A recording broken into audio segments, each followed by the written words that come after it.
উপপ্রধানকে ঘিরে রীতিমতো বিক্ষোভ। উপপ্রধান ঘনিষ্ঠকে বেধড়ক মারধর স্থানীয়দের। আপনাদের সেই মারামারি চলে দেখাচ্ছি।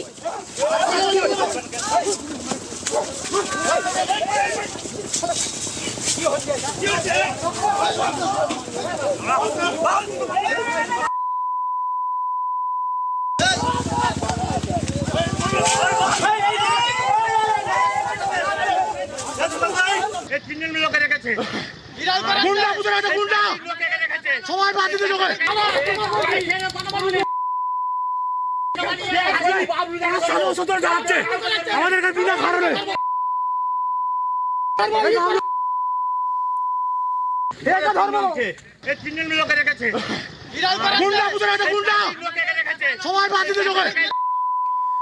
আর এই খবর হুগলির হরিপাল ব্লকের দারহাটা পঞ্চায়েতের পার্বতীপুর এলাকায়, এবং সেখানে গতকালকেই নিউজ 18 বাংলায় সে খবর দেখানো হয়েছিল যে ঢালাইয়ের আগেই ভেঙে পড়েছিল নির্মীয়মান কালভার্ট। তবে তারপরে অর্থাৎ আজকে সেখানে কালভার্ট কেনই বা তৈরি করা হচ্ছিল, ঠিক কি বিষয় আমরা জানবো। আমাদের সঙ্গে রয়েছেন রানা পুরো বিস্তারিত বলবো। রানা, হ্যাঁ দেখো, এই কালভার্ট তৈরি করাকে নিয়ে কিন্তু গতকাল থেকে উত্তেজনা পারদ তুঙ্গে হরিপালের দাঁড়াটা এই পার্বতীপুর এলাকায়, যেখানে স্থানীয় বাসিন্দাদের গ্রামবাসীদের অভিযোগ যে গতকালই এই কালভার্টের যখন কাজ হচ্ছিল তার একাংশ ভেঙে পড়ে, যেখানে বালি এবং সিমেন্ট দিয়ে সেই কালভার্টের একটা লেয়ার তৈরি করা হয়েছিল যেখানে কোনো ছিল না রড।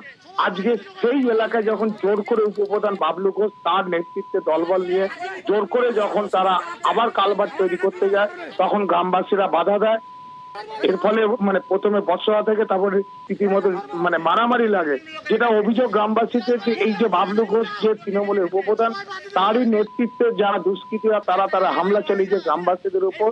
গ্রামবাসীরাও কিন্তু চড়াও হয়েছিল এই যে বাবলু ঘোষের যে দুষ্কৃতী হুমায়ুন মল্লিকের উপর, তাকে বেধড়ক মারধর করা হয়। পরে পুলিশ এসে তাকে নিয়ে যায় হাসপাতালে।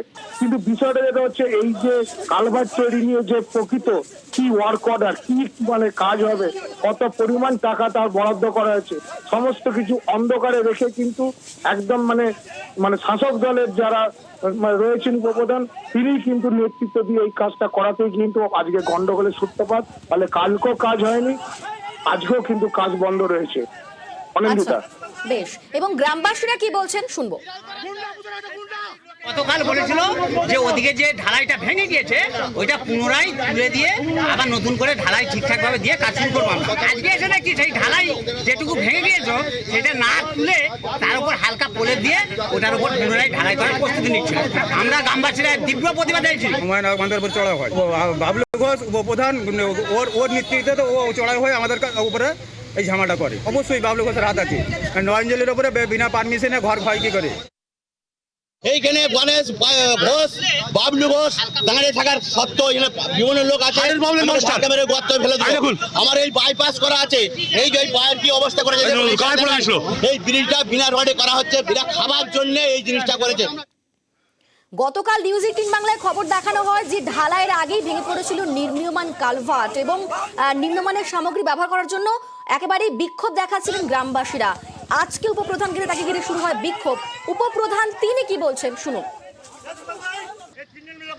আমরা উন্নয়নের যে কাজকর্ম হচ্ছে তার সঙ্গে কোনো রকম কম্প্রোমাইজ আমরা করবো না। তবে প্রথমে যে একটা ভিত দেওয়া হয়েছিল সেই ভিতটা একটু ক্র্যাক হয়ে যায়, তখন আমরা জোরালো কন্ডিশনে বলেছিলাম কন্ট্রাক্টর এবং মিস্ত্রিকে এই ব্রিজটা যদি ওই জায়গাটা নতুন করে ভেঙে রিপেয়ার না হয় তাহলে কিন্তু এই ব্রিজ আমি হতে দেবো না। এবং আপনার বিরুদ্ধেই তো গ্রামবাসীরা অভিযোগ তুলছে যে আপনি নাকি কাটমানি খেয়ে এই মদত দিচ্ছেন। জীবনে কখনো কারোর সঙ্গে একটা পয়সা খাইনি, এরকম প্রমাণ যদি কেউ করতে পারে আমি রাজনীতি করাই ছেড়ে দেবো।